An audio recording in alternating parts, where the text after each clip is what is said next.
I remember the first time we made love. It was as if all the tension and confusion that had built up over the weeks finally reached a breaking point. The world outside seemed to melt away, leaving just the two of us in that quiet, dimly lit room. Lucas's touch was hesitant at first, as if he wasn't sure if this was really happening. But when our eyes met, any uncertainty disappeared. I could see the longing in his gaze, and I knew he saw the same in mine. As he drew me closer, his arms wrapping around my waist, I let myself sink into the moment, forgetting everything else. His kisses were tender, almost reverent, as if he was afraid I might vanish if he didn't hold on tightly enough. My heart raced with a mix of fear and exhilaration. This was wrong. I knew it was. But it felt so right to be wanted like this. To be seen in a way I hadn't been for a long time.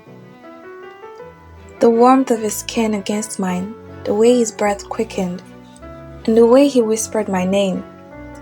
It all made me forget the world beyond those walls.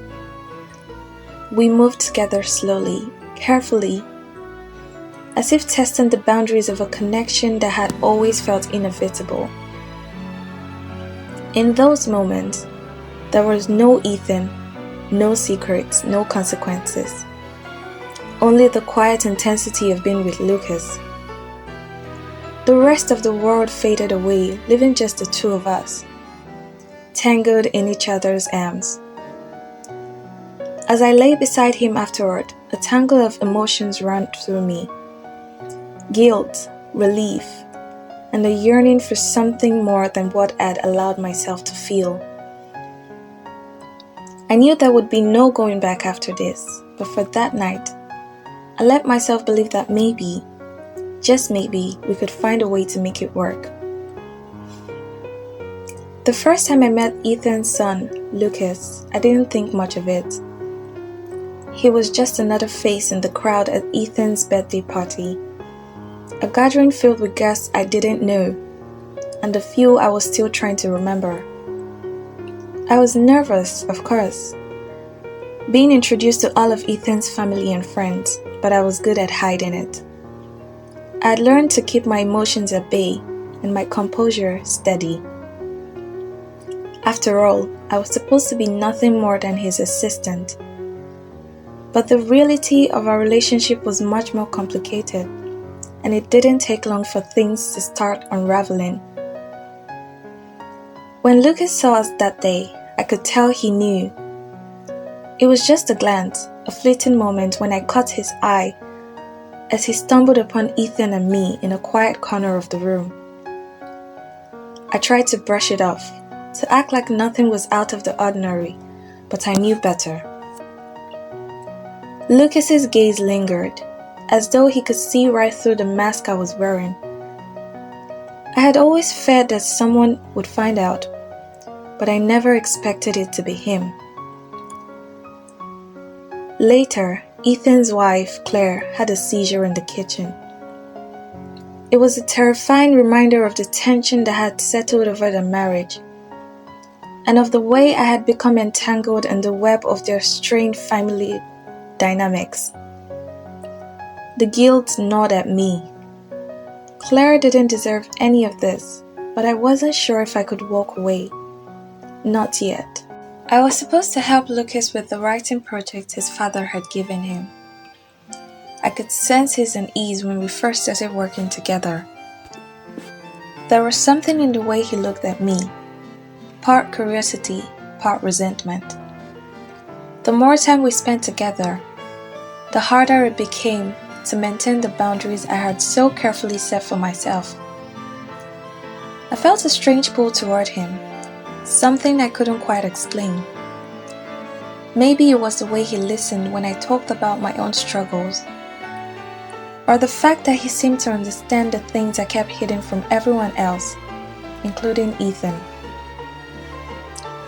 Things came to a head one day when I couldn't hold back the tears anymore. It had been a long week, and I was overwhelmed with the way my life was spiraling out of control. I wasn't sure who I was anymore. Ethan's assistant, his lover, or something else entirely. When Lucas saw me crying, he didn't hesitate. He stepped closer, offering me a tissue. And before I knew it, I was in his arms. I didn't expect the hug. I didn't expect to feel comforted by it.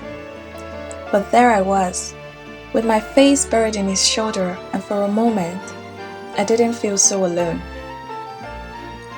The next morning, I found a bouquet of flowers from Ethan in my office. Lucas must have seen them because he seemed agitated when he came to talk to me. I asked him about it, but he brushed off my concern, and I didn't push him further.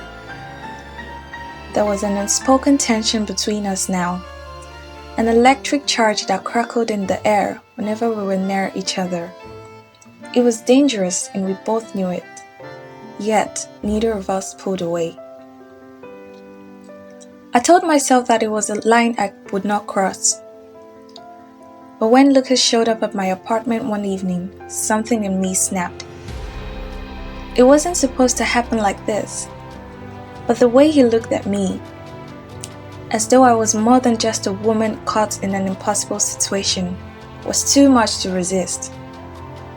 We didn't even speak before our lips met. There were no words needed. For the first time in months, I didn't feel like I was living someone else's life. I was just alive. And in that moment, I didn't care about the consequences. The morning after, Ethan showed up unexpectedly. My heart leapt to my throat when I heard his voice in the hallway. I told Lucas to stay in the bedroom while I spoke to him. Ethan explained that he had come to talk about us, about our future. He confessed that he wanted to start a family with me, something he had never mentioned before. But then Lucas emerged from the bedroom, and the look on Ethan's face was something I will never forget. The betrayal was evident in his eyes, and I didn't know what to say. After that, everything seemed to fall apart. Claire found out about the affair and was furious, not just with Ethan, but with me too. She demanded distance, saying it was the only way she could find peace. And Lucas was just as conflicted as I was. I didn't know if I made a terrible mistake by letting him into my life, but I knew one thing: my feelings for him were real. In the end, Ethan asked me to make a choice. But how could I? I cared for both of them in different ways. I wanted to do what was right, but I wasn't sure what that was anymore. I was stuck in the middle of a love triangle that had no easy way out, and the decision I made would change all of our lives forever.